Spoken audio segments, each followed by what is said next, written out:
wabarakatuh. Perkenalkan, nama saya Ira Ferawati Tanebe. Saya mengajar di SMP Negeri 1 Kokoda, Kabupaten Sorong Selatan, Provinsi Papua Barat Daya.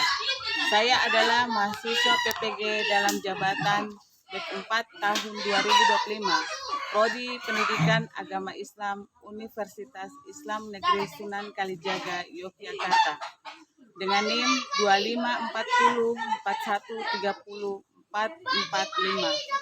Hari ini, Senin 26 Januari 2026, saya akan melaksanakan praktik pembelajaran dalam rangka penilaian uji kinerja dengan menggunakan model pembelajaran Think, Part, Answer kelas 8 SMP Negeri 1 Kokoda, Kabupaten Sorong Selatan, Provinsi Papua Barat Daya. Terima kasih dan selamat menyaksikan. Wassalamualaikum warahmatullahi wabarakatuh. Assalamualaikum warahmatullahi wabarakatuh. Waalaikumsalam warahmatullahi wabarakatuh. Ya Ibu, hari ini kita masuk pada materi tentang beriman kepada Nabi dan Rasul Allah. Terlebih dahulu, Ibu tanyakan dulu kepada siswa-siswi sekalian, anak-anak sekalian, apa kabar hari ini? Baik. Alhamdulillah baik. Berarti kita pada hari ini karena dalam keadaan sehat walafiat, semoga pada kesempatan kali ini kalian belajar atau menerima materi yang baik dan diharapkan pada siswa harus senang ya menerima materi atau pelajaran dari Ibu. Ya sebelum kita mulai pada materi selanjutnya, sebelumnya kita berdoa dulu ya. Ini siapa yang kakak maju di depan yang sudah siap, mungkin teman-temannya untuk berdoa.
Tentang beriman kepada Rasul Allah.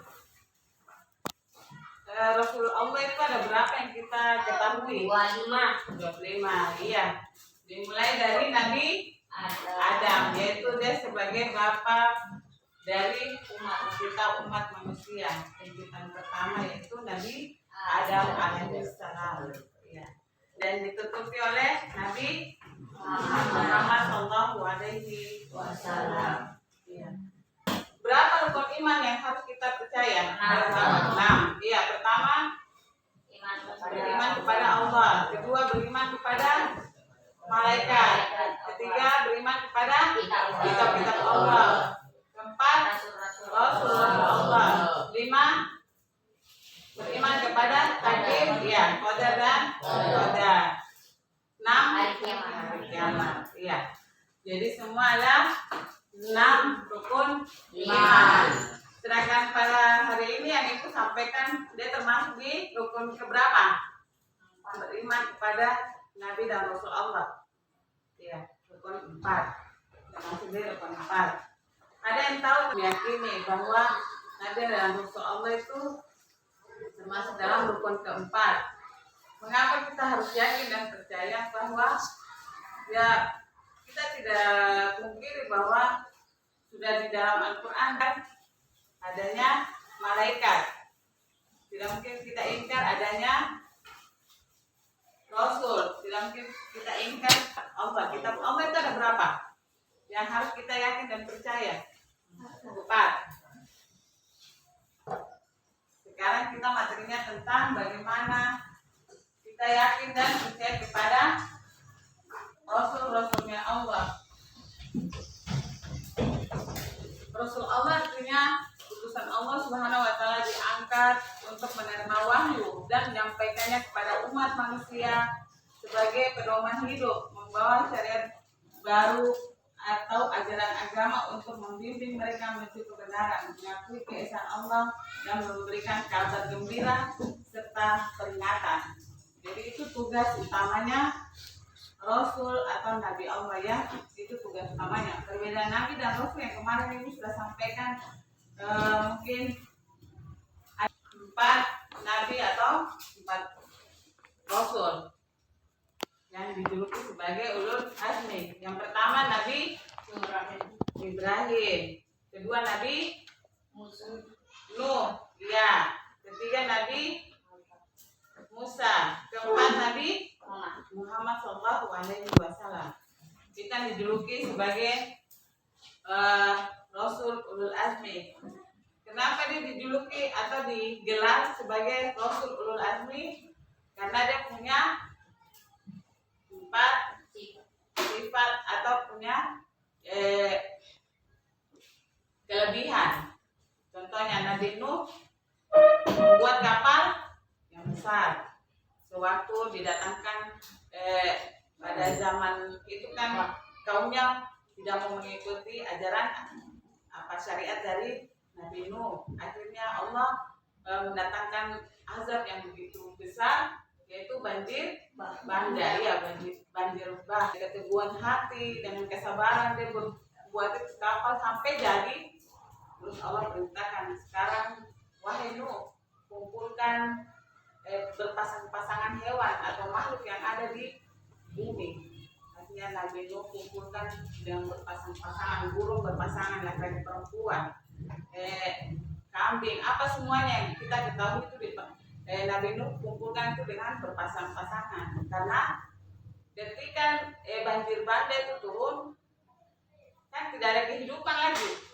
Kalau Allah yang turunkan azab, berarti tidak akan adanya kehidupan, pasti musnah, seperti datangnya hari kiamat. Tidak ada lagi kehidupan kecuali orang-orang yang beriman dan bertakwa kepada Allah Subhanahu wa Ta'ala. Jadi pada saat itu Nabi Nuh sudah buat perahu yang besar. Terus Allah perintahkan sudah kumpulkan hewan dengan berpasang-pasangan. Kita manusia juga begitu. Anaknya Nabi Nuh kan ikut mamanya. Dia membangkang kepada Nabi Nuh, tidak mau, tetapi Nabi Nuh berupaya panggil. Ibunya kan tidak mau, dia panjat pohon yang lebih tinggi. Dia ajak anaknya bilang, kita panjat ini, tidak akan air itu dapat. Ternyata kan namanya kalau kita sudah syirik, kita sudah musyrik, Allah itu tidak akan mengampuni orang-orang yang sudah berbuat kezaliman yang begitu sudah besar. Akhirnya Allah datangkan azab. Banjir bandang datang itu kan tenggelamkan semua yang agunkan dan tempat itu. Akhirnya Nabi Nuh lihat orang-orang yang bertakwa dan beriman pada saat itu selamat dan Allah menurunkan suatu wahyu untuk memerintahkan Nabi Nuh agar selalu menyampaikan syariat Islam kepada umat-umatnya yang pada saat itu beriman dan bertakwa. Begitu pula itu Nabi Muhammad itu kebesarannya atau mujizatnya apa? Mujizatnya dia sudah seperti Nabi yang sebagai suri tauladan kepada umatnya. Jadi dari Nabi Nuh, Nabi Musa, Nabi Ibrahim itu dan Nabi Muhammad itu dijuluki sebagai Rasul Ulul Azmi.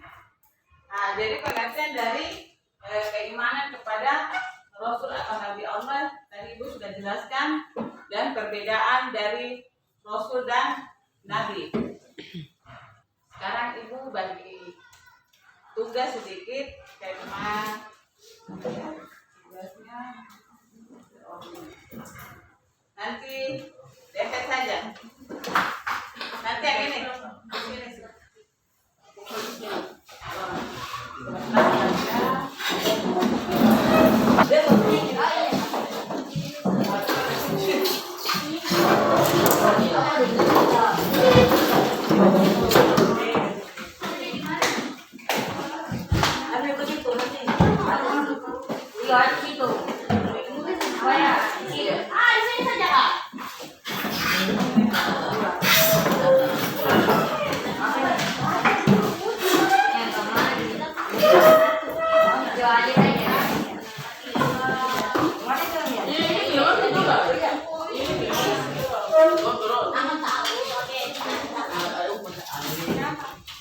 Nabi dan Rasul.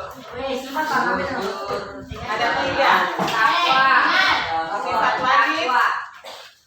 Sifat wajib, sifat mustahil, dan sifat jaiz. Sifat wajib itu apa saja yang tadi? Iya. Nah, ada berapa? 4 poin itu. Sifat wajib. Sabar, jujur, sopan. Iya, sopan, jujur, sama. Terus apa lagi? Beriman. Terus sirik itu apa? Sirik. Iya. Terus tadi fatona, sirik. Terus apa? Tamliz. Terus amanah. Jadi 4 ya. Sirik, tamliz, fatona. Nabi dan Rasul itu ada sifat apa saja? Sifat para Nabi dan Rasul. Ada 3. Sifat wajib, sifat mustahil, dan sifat jaiz. Sifat wajib itu apa saja yang tadi? Iya. Nah, ada berapa? 4 poin itu. Sifat wajib. Sabar, jujur, sopan. Iya, sopan, jujur, sama. Terus apa lagi? Beriman. Terus sirik itu apa? Sirik. Iya. Terus tadi fatona, sirik. Terus apa? Tamliz. Terus amanah. Jadi 4 ya. Sirik, tamliz, fatona, amanah. Iya, itu sifat wajib. Kalau sifat mustahil itu terbagi menjadi berapa bagian? Sifat mustahil berarti itu tidak dimiliki oleh Nabi dan Rasul, karena Nabi tidak pernah bohong, Nabi tidak pernah tipu, Nabi tidak pernah menyembunyikan wahyu atau firman Tuhan atau firman Allah. Terus apa lagi? Iya, berbeda, tapi dia punya sifat apa? Fisiknya sama. Iya, dia seperti kita manusia, perlu makan, perlu tidur, perlu minum, dia perlu refreshing atau dia apa, pokoknya dia iya. Jadi sama. Cuma kalau manusia kita yang sekarang ini Nabi saja dia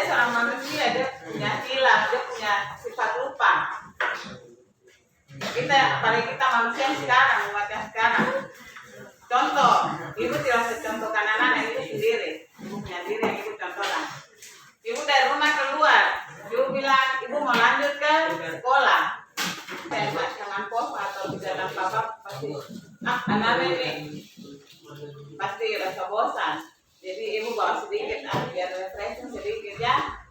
Ya, jadi itu sifatnya kita manusia suka lupa. Kami juga seperti itu. Tapi ada para sahabat yang selalu mengingatkan Nabi atau nanti kalau sudah selesai, nanti hasil dari diskusi teman-teman di kelompok anak-anak sekalian baru diwakilkan oleh 1 atau 2 orang maju di depan untuk membaca.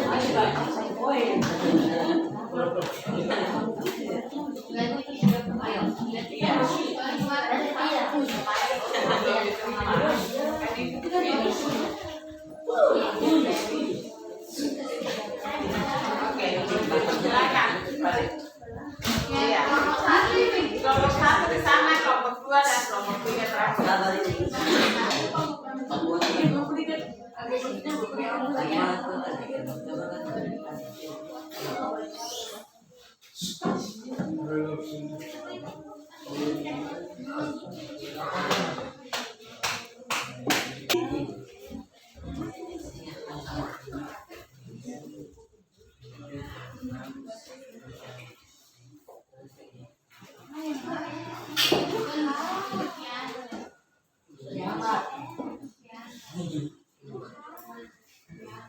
Ya sudah. Kelompok 1 maju. Kalau sudah, ayo maju. Bagaimana? Tidak.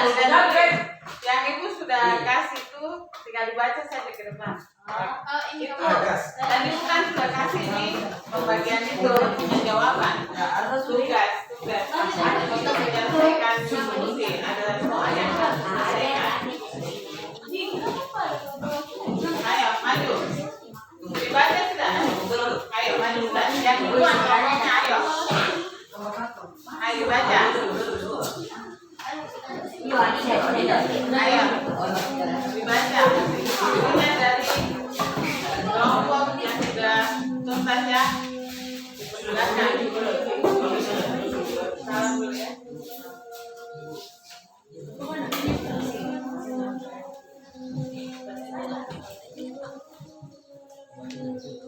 Oke. Salam dulu. Assalamualaikum warahmatullahi wabarakatuh. Waalaikumsalam warahmatullahi wabarakatuh. Iya, mulai diskusi. Hasil diskusi dari kelompok 2 ya. Oke. Silakan. Baca.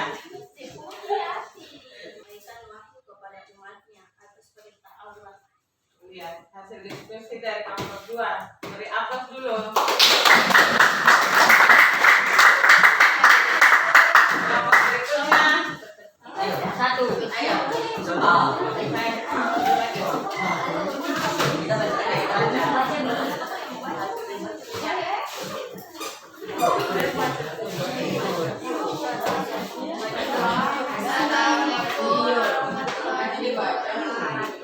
Waalaikumsalam warahmatullahi wabarakatuh.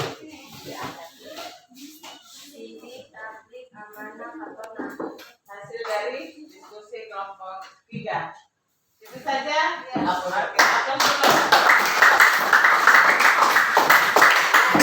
Oke, kelompok sebenarnya ini kelompok awal tapi kita adalah kelompok terakhir. Assalamualaikum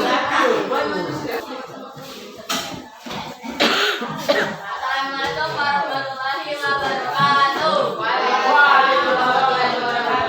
Kami dari kelompok 1 akan menyampaikan diskusi kami.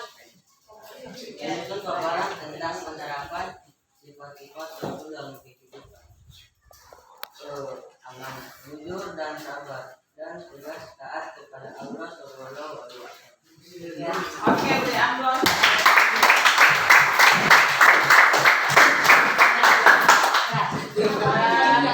Alhamdulillah, Nana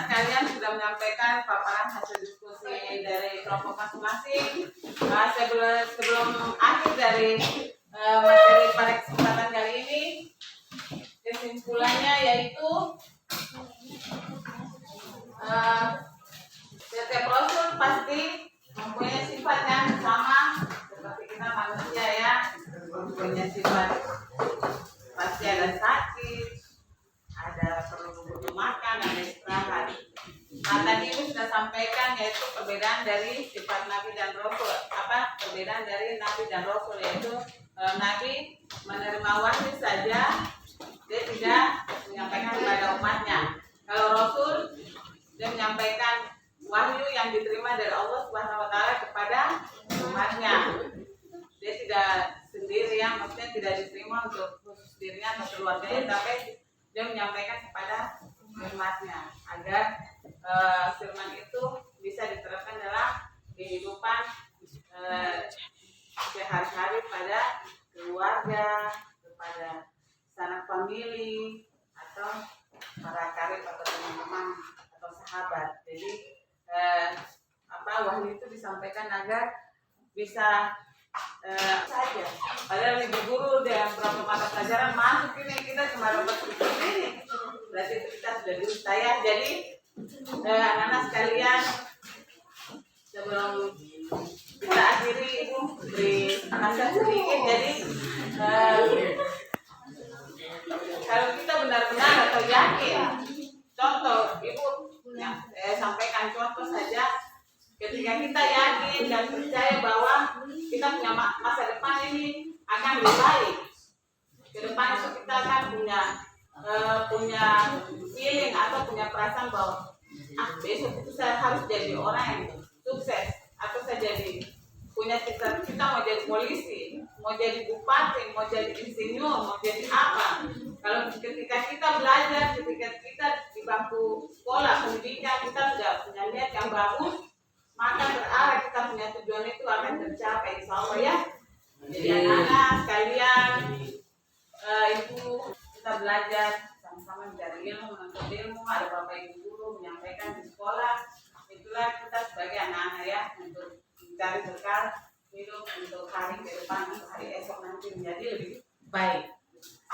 Sekian dari penyampaian Ibu, kurang lebihnya mohon dimaafkan. Billahi taufiq wal hidayah. Wassalamualaikum warahmatullahi wabarakatuh. Waalaikumsalam.